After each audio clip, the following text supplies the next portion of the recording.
Hi everyone, ఎవరైతే friends and ఫ్యామిలీతో one day trip plan చేయాలనుకుంటున్నారో ఈ దొడ్డమెట్రై శివ టెంపుల్కి ప్లాన్ చేయండి.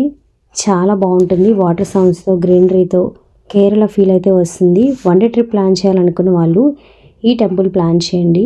చాలా అద్భుతంగా ఉంటుంది. నేచర్ లుక్ చాలా బాగుంటుంది. ఒకసారి మీరు కూడా ఈ టెంపుల్ విజిట్ చేయండి. ఈ టెంపుల్కి ఎంటర్ అయిన వెంటనే మనకి లుక్ అయితే ఇలా ఉంటుంది. మొత్తం గ్రీనరీతో వాటర్ సౌండ్స్, నేచర్ లవర్స్కి ఈ ప్లేస్ చాలా బాగా నచ్చుతుంది. శివలింగం చుట్టూ వాటర్ గ్రీనరీతో చాలా బాగుంటుంది. ఒక్కసారి ఆలయం విజిట్ చేయండి. చాలా అద్భుతంగా ఉంటుంది. నార్మల్గా అయితే ఇక్కడ అంతా కూడా వాటర్ అయితే వచ్చేసి ఉంటుంది. మేము వచ్చే టైంకి అయితే వాటర్ అంత ఎక్కువగా అయితే లేదు.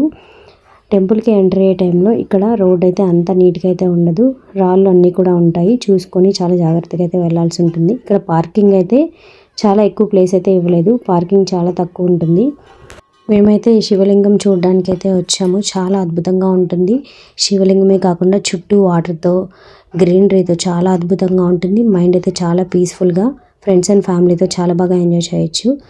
మీరు కూడా ఈ శివలింగాన్ని దర్శించుకోండి. ఇంకెందుకు ఆలస్యం, చూసేయండి.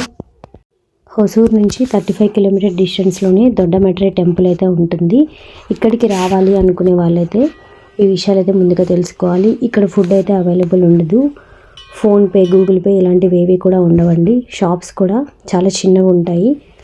ఫస్ట్ టైం మన ఛానల్ విజిట్ చేస్తున్నట్లయితే తప్పకుండా సబ్స్క్రైబ్ చేసుకోండి. శివభక్తులు ఎవరైనా ఉన్నట్లయితే కమెంట్లో ఓం నమః శివాయ అని కమెంట్ చేయండి. అందరికీ హ్యాపీ శివరాత్రి అండి.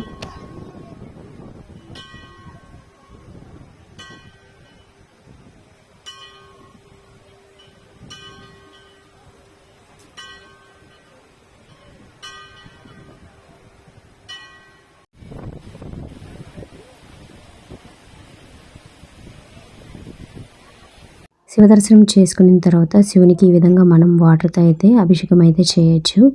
ఇక్కడ గ్రీనరీతో వాటర్ అయితే చాలా ఉన్నాయి కదా. ఇక్కడ వాటర్ మనం చెంబుతో అయితే తీసుకొని ఈ విధంగా శివునికి అభిషేకం అయితే చేయొచ్చు. చాలా అద్భుతంగా ఉన్నాడు శివుడు అయితే.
ఈ వీడియో మీకు నచ్చినట్లయితే ఒక చిన్న లైక్ చేసి మన ఛానల్ సబ్స్క్రైబ్ చేసుకోండి. Thank you for watching.